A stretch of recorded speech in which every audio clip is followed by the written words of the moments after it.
ॐ नमः सिद्धेभ्यः। ॐ नमः सिद्धेभ्यः। निर्ग्रन्थो निरतात्मसौख्यनिलयो मुक्त्यातुरस्तारक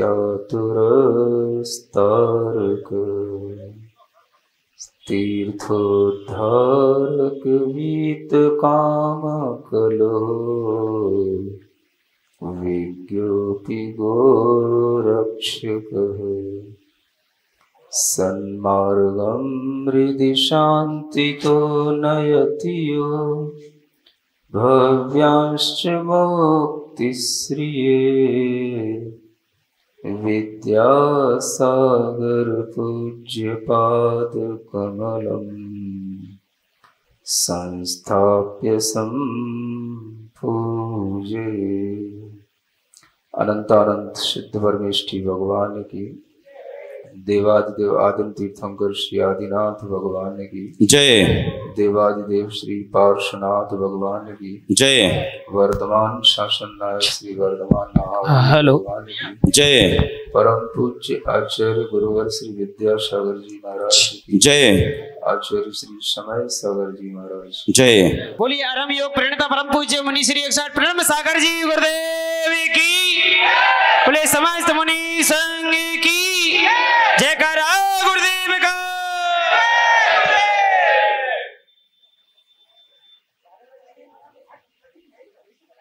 राजस्थान की यह धरती है और इस राजस्थान की धरती पर इस युग का सबसे बड़ा महायोगी महानक्षत्र के रूप में जन्म लेने वाले आचार्य गुरुदेव का आज जन्म दिवस है। आप लोग हमें याद दिला रहे हैं दीक्षा दिवस है। यही आप में और हम में अंतर है। आपकी बुद्धि में जन्म का मतलब होता है जब कोई मां के गर्भ से जन्म लेता है, लेकिन हमारी बुद्धि में जन्म तब होता है जब कोई गुरु के संस्कारों से जन्म लेता है। इसलिए आप जो सोचते हैं वह आपके अपने लौकिक व्यवहार के माध्यम से, आपके अपने मोह के परिणाम के माध्यम से होता है, और हम जो सोचते हैं वह मोक्ष मार्ग के माध्यम से होता है। जब भी हम अपने जीवन में किसी भी तरह के मार्ग पर चलते हैं तो मार्ग पर चलते हुए अनेक ऐसे शुभ कार्य भी होते हैं जो हमारे पुण्य से अपने आप होते चले जाते हैं। आप सभी लोग आज जिस आनंद के माहौल में बैठे हैं, इस आनंद का कोई अगर कारण है तो वह कारण है मात्र मुनि संघ का मंगल विहार। और इस विहार में 2 बार इस तरह का यह मंगल कार्य होने का प्रसंग आया है। एक बार झांसी में आया जब वहां पर मंगल वेदी प्रतिष्ठा का कार्यक्रम हो रहा था, और दूसरा कार्यक्रम आज है जब वेदी की प्रतिष्ठा तो नहीं है लेकिन वेदी और शिखर का शिलान्यास का यह बहुत बड़ा कार्यक्रम आप लोगों ने अपने अंदर रख रखा है। आज आपके लिए जो ये अवसर मिला है, यह अवसर संयोग से मिला है, और जो चीजें अपने आप संयोग से मिला करती हैं वह हमेशा चिरस्मरणीय रहती हैं और चिरस्थायी भी रहती हैं। आपको पता नहीं था विहार करते हुए कौन कहाँ से आ रहा है, लेकिन आपके मन में एक विचार आ गया कि हमें पता पड़ा कि धौलपुर से मुनि महाराज विहार करते हुए आ रहे हैं और आते आते इस करौली में जरूर आएंगे। और ये विचार आपके मन में जब आया, जब हमारा धौलपुर से विहार शुरू हुआ। जैसे ही धौलपुर की वह सीमाओं से थोड़ा सा बाहर निकले और एक बस लेकर के ये करौली वाले तुरंत वहां पहुंचे, और उन्होंने उस समय पर जो विचार रखा, वह विचार उस समय पर तो मुझे ऐसा समझ में आया जैसे वेदी प्रतिष्ठा का विचार रख रहे हो। फिर धीरे धीरे जब इनसे पूछा तो पता पड़ा कि अभी तो वेदी शिलान्यास का कार्यक्रम है। तो हमने कहा ये कोई इतनी बड़ी बात नहीं है कि इसमें आपको किसी बहुत बड़े सानिध्य की जरूरत हो, लेकिन आपके अंदर एक भक्ति का भाव था, आपके अंदर एक उत्साह का भाव था, और आपके अंदर एक विश्वास भी था कि अगर मुनि महाराज इधर से गुजर रहे हैं तो हमें यह मंगल सानिध्य अवश्य प्राप्त होगा। शायद इसी मंगल भाव के कारण से आपको यह सुअवसर प्राप्त हुआ।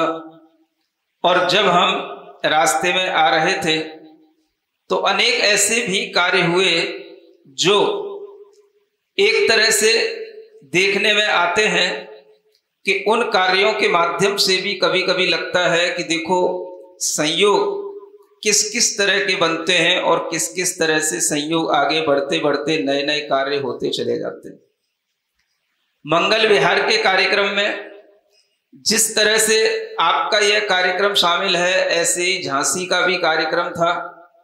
और वह कार्यक्रम होने के बाद में जब यहाँ धौलपुर में आना हुआ, धौलपुर से बाहर जब निकले, रास्ते में विहार करते हुए कोई भी समाज नहीं, कहीं पर भी जिनालय के दर्शन नहीं, और ऐसे करते करते लगभग 4 दिन बीत गए। आज 5वें दिन जब भगवान आदिनाथ की बड़े बड़ी मूर्तियों के दर्शन किए, तब लगा कि मेरे 4 दिन के दर्शनों का लाभ आज मुझे एक साथ मिल गया। भगवान के दर्शन से ही बड़ा आह्लाद उत्पन्न होता है, और वह अगर दर्शन नहीं होता है तो दिन गिनने में आते हैं, ये बिना दर्शन के दिन क्यों व्यतीत हो रहा है। रास्ता लंबा है, चलना आवश्यक है, और उस तरह से चलते हुए भी रास्ते में कई ऐसी भी घटनाएं हो जाती हैं जो घटनाएं अपने आप में दिमाग में रह जाती हैं। 2 दिन पहले एक तालाब के किनारे रुकना हुआ, और उस तालाब के किनारे समाज के लोगों ने मुनि संघ को बिठाल दिया। हम भी वहां पर बैठे थे, और उस समय पर बैठे हुए हम अपना कुछ पाठ इत्यादि कर रहे थे, और इतने में ही साथ में चलने वाला एक बालक उस तालाब में कूद पड़ा। जब वह तालाब में कूदा तो इस तरह से कूदा जैसे कि ये बहुत बड़ा तैराक हो, और कूदने के 5 सेकंड बाद ही वह थोड़ा सा अंदर गया। मैं देख रहा था, और अंदर जैसे ही वो गया तो उसने क्या किया, अंदर जाकर के मुझे लगा कि शायद डुबकी लगा रहा हो, लेकिन बाद में उसने बताया कि उसका पैर फिसल गया, वहां पर एक पत्थर पड़ा था। और फिर उसके बाद में वह जिस किनारे पर हम बैठे थे उसी किनारे की ओर आने लगा, और आते आते उसका रास्ते में पूरा का पूरा कुछ गला भर गया। उसे लगा कि मैं अब किनारे तक नहीं आ पाऊंगा, तो एकदम से हाँफने लगा, और हाँफते हाँफते उसने इस तरह से इशारा किया। लेकिन उस इशारे से भी क्या होता, लोग सब तट पर खड़े तो थे 2-4 लोग, लेकिन कोई भी उस तालाब में कूदने की हिम्मत नहीं कर रहा। वह खुद अपनी हिम्मत से आगे आया और आगे आते आते जब उसका हाथ किसी के हाथ में पकड़ में आ गया तब उसको निकाल लिया गया और उसकी कहना चाहिए बहुत बड़ी घटना होने से बच गई। एक भाई के लिए बहुत बड़ी घटना होने से बच गई। ये जो बचाव हो जाता है इसमें भी कहीं ना कहीं हमारे पुण्य कर्म का फल काम करता है। घटनाएं कभी भी किसी के जीवन में हो जाती है। आप सड़क पर चलते हैं, घरों में ऊपर से नीचे उतरते हैं, किसी भी समय पर कोई भी घटनाएं कभी भी घटित हो जाती हैं, लेकिन कभी कभी किसी घटना में, छोटी सी घटना में बहुत बड़े बड़े हादसे हो जाते हैं और कभी कभी हम उन छोटी सी घटनाओं से उबर जाते हैं और वह हमारे दिमाग में रह जाती है कि हमको एक नया जीवन मिल गया। इसलिए अपने जीवन के अंदर यह बात हमेशा ध्यान में रखनी पड़ती है कि हम अगर किसी ना किसी तरह से अपने अंदर धर्म अर्जित करते रहते हैं तो वह धर्म ही हमारा रक्षक होता है। वह भाई बहुत दिनों से मुनि संघ की सेवा में सम्मिलित था और उसकी उस स्थिति को देखते हुए उस समय ऐसा लग रहा था कि कहीं कुछ घटना ना घटित हो जाए, लेकिन मुझे ऐसा लगा कि इसे मुनि संघ की जो सेवा की, इसी पुण्य ने, इसी धर्म ने इसको बचा लिया। धर्म ही बचाता है, धर्म ही जलाता है। और जब हमारे अंदर अधर्म का उदय आ जाता है तो वो अधर्म ही हमारे पथ में बाधक भी बन जाता है। जब हम दूसरे दिन फिर आगे बढ़े, रास्ते में एक गाय मिली। वो गाय को किसी ने एक्सीडेंट किया होगा, उसके मुख से खून निकल रहा था, उसके पैर भी कुछ अलग तरह से मुड़ गए थे। साथ में भैया चल रहा था, अंशुल भैया। उसने गाय को जैसे ही देखा, हम पूरा मुनि संघ वहां पहुंचे तो वहां पहुंचते ही उसने उस गाय को सही स्थिति में बैठाने के लिए उसके पैरों को सीधा कर दिया, सही कर दिया। गाय के मुख से खून निकल रहा है, गाय खड़ी नहीं हो पा रही है। और उस समय पर जब सब लोग वहां नमोकार मंत्र पढ़ने लगे और नमोकार मंत्र पढ़ने के साथ साथ जैसे ही उसके ऊपर पानी का छींटा मारा, गाय अपने आप खड़ी हो गई और भाग करके इधर उधर खेत में घुस गई। भैया भी बच गया, गैया भी बच गई। ये सब किससे बच गए? सब अपने अपने पुण्य के कारण से बच गए, अपने अपने धर्म भावों के कारण से बच गए। 2 दिनों से ये घटना चल रही थी और चलते चलते चलते चलते जब आज यहां इस करौली इस करौली में आना था और इस करौली में आने के लिए बड़ी मेहनत मशक्कत करनी पड़ी। गर्मी का समय है, सब लोग थके हारे, फिर भी लोगों की अपनी भावनाएं रहती हैं और उन भावनाओं के बीच में समाज के हित में भी कभी कभी ये विचार में आ जाता है कि अगर थोड़ा सा कहीं पर भीतर जाना है, 1-2 किलोमीटर अंदर जाना है और किसी का कोई कार्य पड़ा हुआ है, अधूरा पड़ा हुआ है, अगर वह अपने मंगल विहार में किसी निमित्त से अगर वहां पर जाने से उनका कोई कार्य बन रहा हो तो भला अपना क्या बिगड़ता है। यह विचार करते हुए भी इन करौली वालों के लिए, जिन्होंने पहले से 12 तारीख फिक्स कर रखी थी, हमने इनसे कहा देखो भाई मेरे साथ कोई कंडीशन नहीं हो सकती, मैं तुम्हारी 12 तारीख का इंतजार नहीं कर सकता। अगर तुम्हें कुछ कार्य करना है तो इतना जरूर कह सकता हूं कि जिस दिन सानिध्य मिले उसी दिन कर लेना और जिस बेला में मिले उसी बेला में कर लेना। इन्होंने वो बात मान ली और वो बात मान तो ली, लेकिन उस बात को मानने में बड़ी मशक्कत हो गई।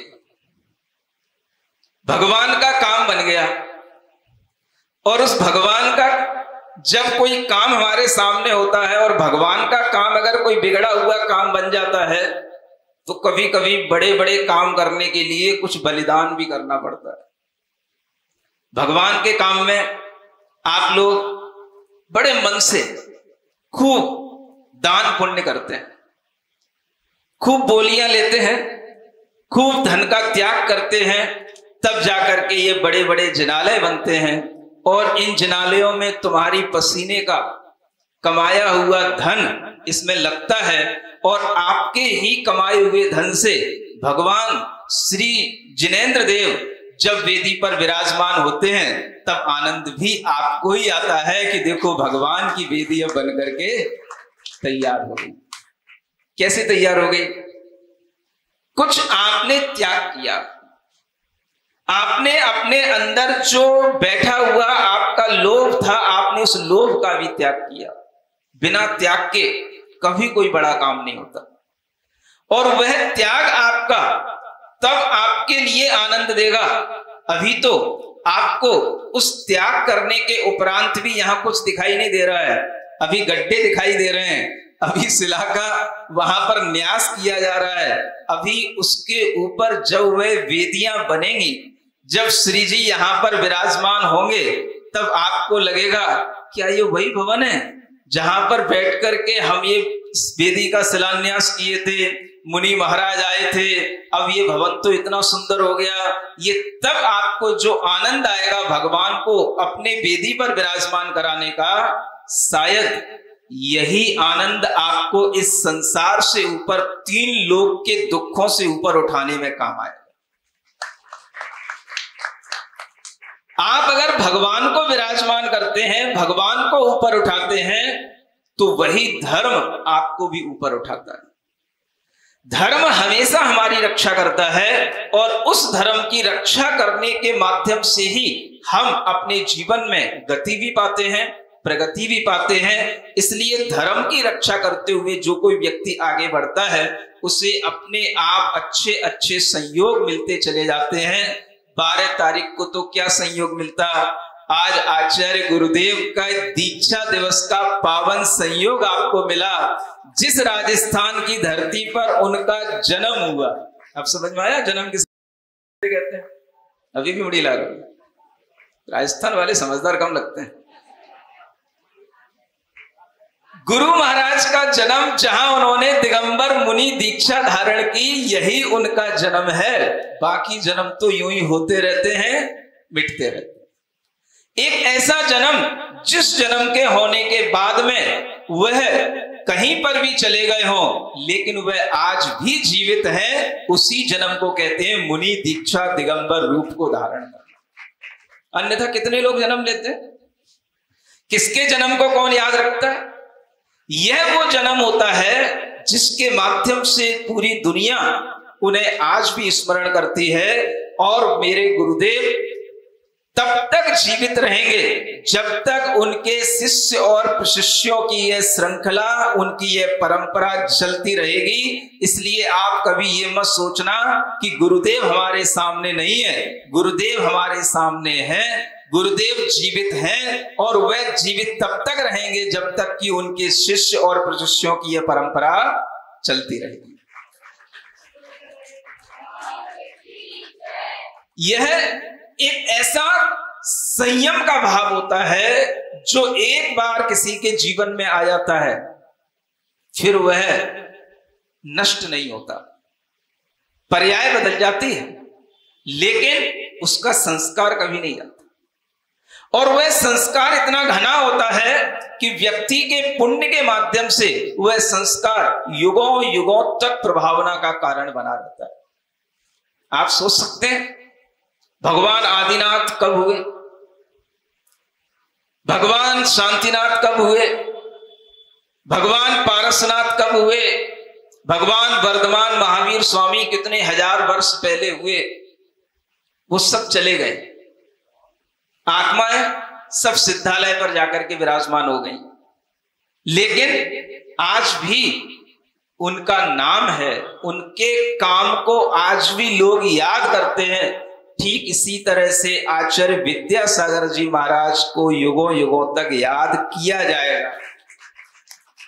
उनके नाम में वो दम था, उनका वह काम था जिस काम और नाम के कारण से वह हमेशा जीवंत हैं और आज भी जब हम उनका स्मरण करते हैं वह निरंतर हमें जीवंत ही नजर आते हैं। आप ऐसे गुरुदेव का वह दीक्षा दिवस आज मना रहे हैं जिन गुरुदेव ने दीक्षा लेने के बाद इस धरती पर भव्य जीवों के लिए इतना आनंद बरसाया, इतना आनंद बरसाया कि उनके इस देह को छोड़ने पर इस संसार में ऐसा कोई जीव नहीं था जिसकी आंखों में आंसू नहीं थे। किस कारण से? मुझे लगता है शायद वर्धमान भगवान महावीर स्वामी भी जब निर्वाण को प्राप्त हुए होंगे तो ये जगत इतना नहीं रोया होगा, इतना दुखी नहीं हुआ होगा जितना आचार्य गुरुदेव के जाने पर इस संसार के अंदर दुख छाया था। बोलो मानते हो कि नहीं इस बात? भगवान का निर्वाण हुआ, लोग खुश हुए थे, दीपों की आवलियां दीपावली के रूप में सामने आई थी, लड्डू चढ़ाए गए थे, लेकिन जब गुरुदेव का आगमन हुआ तब लोगों की आंखों में आंसू थे। क्यों थे? क्योंकि उन्होंने जिस क्षण से यह दिगंबर रूप धारण किया था उसके बाद में इस समाज के लिए, संघ के लिए, देश के लिए इतना दिया कि उनके जाने के बाद देश के प्रधानमंत्री को भी उनकी याद आई और बाद में उन्होंने भी उस आचार्य गुरुदेव को स्मरण किया। यह दिगंबर रूप की वह महिमा थी जिस महिमा को राजस्थान की धरती पर ही प्रकट करना हुआ था। और यह आपको याद होगा, आपने अपने पूर्वजों से सुना होगा, गर्मी के इस समय में, आषाढ़ के महीने में, भले ही आज कुछ थोड़ा सा बादल कहीं छा रहे हो, लेकिन जिस समय पर गुरुदेव की दीक्षा का वातावरण था, समय था, उस समय प्रचंड गर्मी थी। किंतु जिस समय पर उन्होंने अपने वस्त्रों का त्याग किया, ठीक उसी समय पर तत्क्षण न जाने कहां से मेघ घुमड़ करके आए और जितनी बड़ी पांडाल बनी हुई थी उस पांडाल में अचानक से इंद्रों के द्वारा वैसी वर्षा की गई मानो इस धरती की तपन को मिटाने के लिए ही यह दिगंबर रूप में कोई महावीर अवतार ले लिया हो, ऐसी वह उद्घोषणा अपने आप हो गई। आप राजस्थान वासियों को अपने राजस्थान में होने का यह गौरव होना चाहिए। राजस्थान में जन्म हुआ किसका? आप समझ में आ रहा है? कर्नाटक में नहीं हुआ, राजस्थान में जन्म हुआ आचार्य गुरुदेव का। आपको इस बात का गौरव होना चाहिए, आपके मन के अंदर यह स्वाभिमान आना चाहिए कि हमारी इस प्रदेश की भूमि पर ऐसे पूत ने अवतरण किया, ऐसे दिगंबर रूप ने यहां पर अवतार लिया जिसके माध्यम से युगों युगों तक धर्म की प्रतिष्ठा न जाने कितने ऊंचाइयों पर पहुंच गई और न जाने कितने तरह के विचार थे, शिथिलाचार थे, वो सारे के सारे धुल गए और यह दिगंबर रूप का एक नए रूप में प्रतिष्ठापन होकर के हमारे सामने आया। यह सब कुछ आचार्य गुरुदेव के सम्यक दर्शन, ज्ञान और चारित्र की निष्ठा के कारण से। ऐसे गुरुदेव के प्रति आप लोग थोड़ी सी भक्ति कर लेते हो, नाच भी लेते हो, गा भी लेते हो, अर्घ भी चढ़ा लेते हो, सबको बुला भी लेते हो, लेकिन कुछ भीतर से भी भींगते हो कि नहीं भींगते हैं? कि सब कुछ बाहर बाहर रह जाता है। ऐसे गुरुदेव की इस भूमि पर आज पुनः यूं कहना चाहिए कि राजस्थान में आगमन होने पर सबसे पहले कुंडलपुर से चलने के बाद में राजस्थान में आगमन होने पर आचार्य श्री का दीक्षा दिवस मनाने का सौभाग्य हमें सबसे पहले प्राप्त हुआ।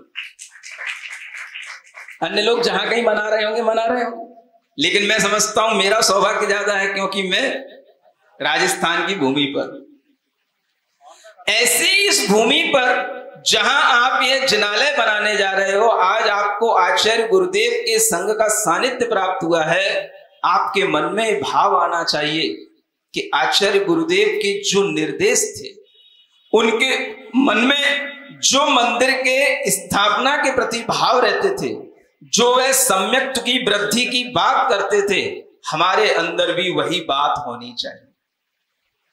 पंचम काल है, जैसी दुकान लगा दोगे सब दुकान चलती है। कुछ भी बिठा दो, लाल कपड़ा रख दो तो ये दुकान भी चल जाएगी, हरा कपड़ा रख दोगे तो ये दुकान भी चल जाएगी, सब चलती है।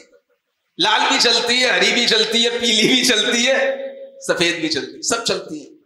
ये आपके ऊपर है, आपको क्या रखना है। वीतराग मुद्रा सामने रखोगे तो लोगों के भाव वीतराग मुद्रा के होंगे, और अगर आप कुछ भी लीप पोत करके बगल में रख दोगे तो लोगों के भाव वहां भी चढ़ाने को। राजस्थान में तो खास करके, राजस्थान की बात ही क्यों कहें, सब जगह देखने में आता है। अगर आपने कोई स्थान बना दिया है तो वो स्थान अपने आप पूजा के योग्य धीरे धीरे होने लग जाता है, उसकी पूजा होने लग जाती, चाहे कुछ भी रख दो। इसलिए जब भी कोई समझदार व्यक्ति सम्यक्त की वृद्धि की बात करता है, सम्यक्त की आराधना को बढ़ाने की बात करता है, तो उसके सामने भाव होना चाहिए। मिथ्यात्व की आराधना करने के लिए दुनिया में बहुत फैलाव, खूब बड़ी दुनिया है, जिसको जहां जाकर के करना हो, जैसा करना हो, जिस मन से करना हो करे, कोई किसी को रोक नहीं सकता।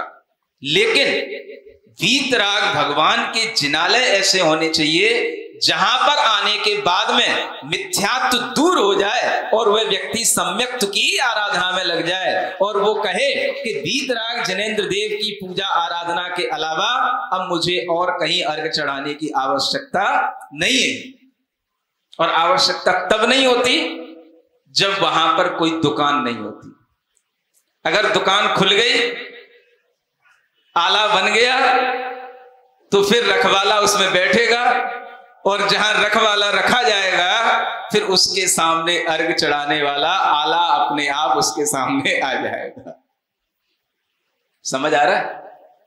बोलो तो, क्या समझ आ रहा है?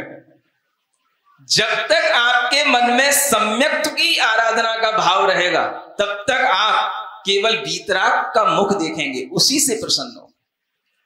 और जब आपको इधर उधर कुछ और चीजें दिखाई देने लग जाएंगी, तो फिर आपका मन कहता है, भैया क्या फर्क पड़ रहा है, एक मुट्ठी चावल लाए थे, थोड़े से वहां चढ़ा दो, थोड़े से यहां चढ़ा दो, थोड़े से यहां चढ़ा दो, कोई ना कोई तो अपना काम बना ही देगा। जहां मन में ये लोभ आया, ये मोह आया, सम्यक्त गया। सम्यक्त तभी रहता है जब सिर्फ जिनायतन में सिर्फ जिनेंद्र भगवान की आराधना का भाव आए। आज बड़ी मेहनत मशक्कत से आप लोग हम मुनि महाराजों को यहां पर लेकर के लाए हो। आपके मन में ये संकल्प, ये भाव जरूर होना चाहिए कि जिस जिनालय का शिलान्यास आचार्य गुरुदेव के शिष्य करा रहे हैं, उस जिनालय में हमेशा सम्यक्त की ही आराधना का कार्य होगा। वहां पर कोई भी लीपा पोती वाले काम नहीं होंगे। समझ में आ रहा है?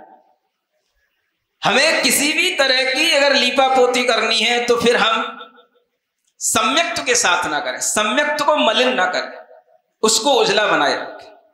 और इसके लिए आपको बड़े ज्ञान की जरूरत है। सम्यक्त की आराधना वही व्यक्ति कर पाता है जो शास्त्र का अध्ययन करना जानता हो, जिसने कम से कम अपने जीवन में आचार्य समंत भद्र महाराज का रत्न करंडक श्रावकाचार्य जैसा ग्रंथ पढ़ रखा हो। अपने जीवन में कम से कम इतना जरूर पढ़ना, स्वाध्याय करना, और वह स्वाध्याय अगर आपसे करते ना बने तो जो स्वाध्याय गुरुओं ने करा दिए उनको सुनने की कोशिश करना।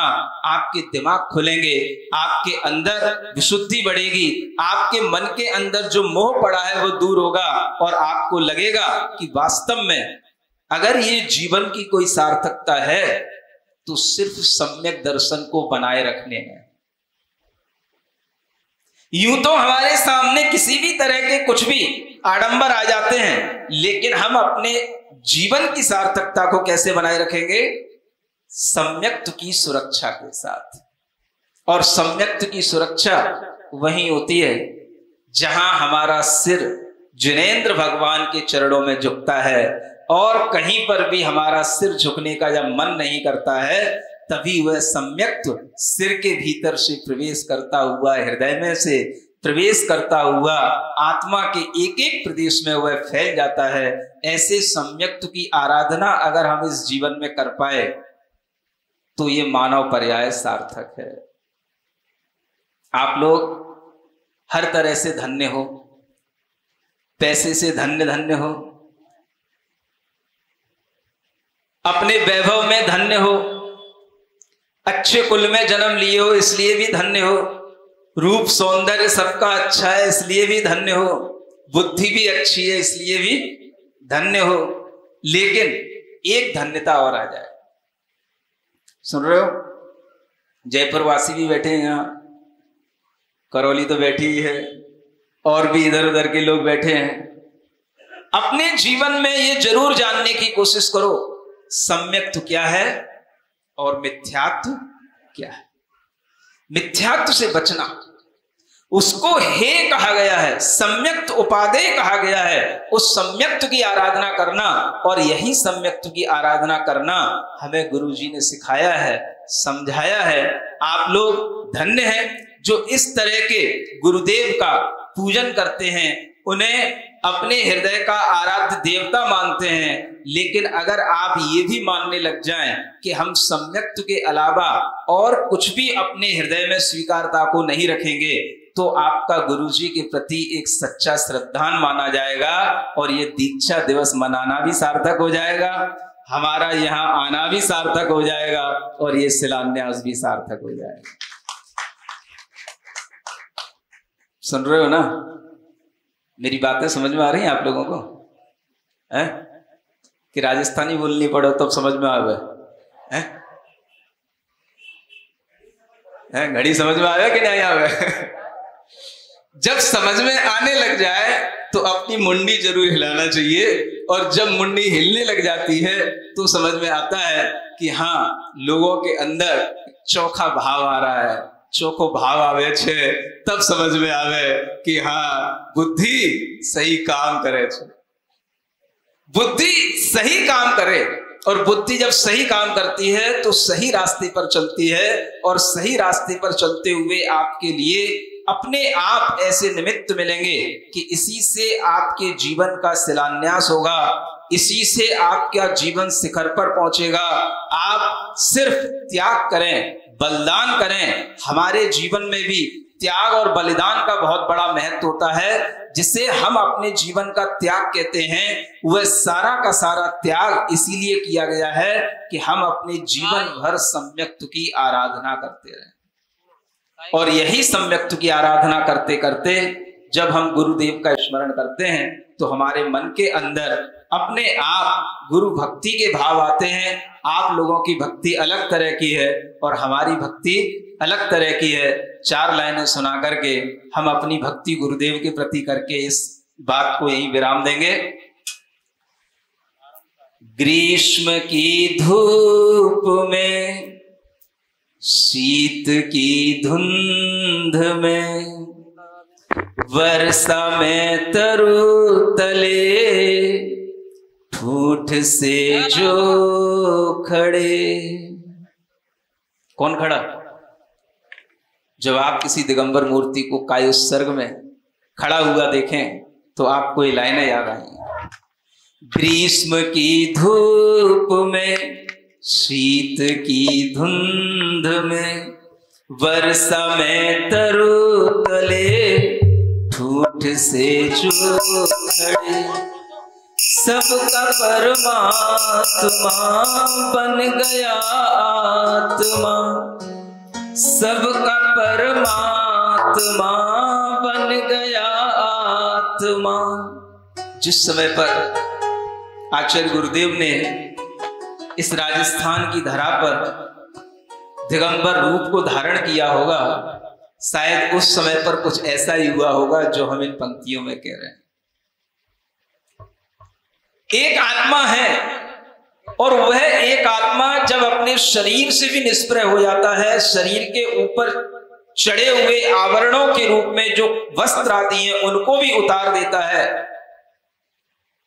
तब उस आत्मा को सभी लोग परमात्मा कहने लग जाते हैं।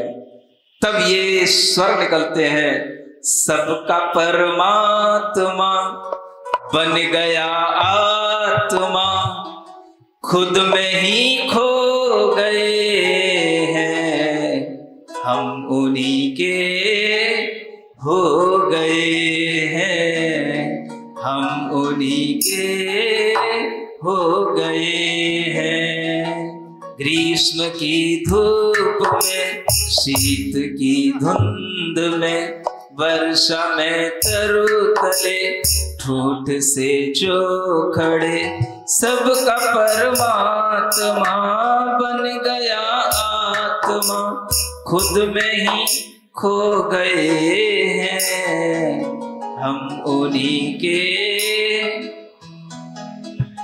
हो गए हो? नहीं हो गए। अगर हो गए होते तो हमारे जैसे हो गए होते।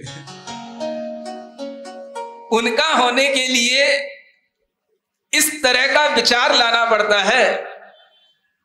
मेरे गुरु हैं महा, इनसा जग में कहां, मेरे गुरु हैं महा, इनसा जग में कहां, पाया जब से दर्श हुआ सम्यक दर्श, पाया जब से दर्श हुआ सम्यक दर्श, हो समाधि मरण फिर मिले गुरु चरण, एक यही कामना कर चले हैं, हम इन्हीं के हो गए हैं, हम इन्हीं के हो गए हैं। ओम अरहम नमः, ओम अरहम नमः, ओम अरहम नमः, ओम अरहम नमः, ओम अरहम नमः, ओम अरहम नमः, ओम अरहम नमः, ओम अरहम नमः, ओम अरहम नमः। बोलिए पार्श्वनाथ भगवान की।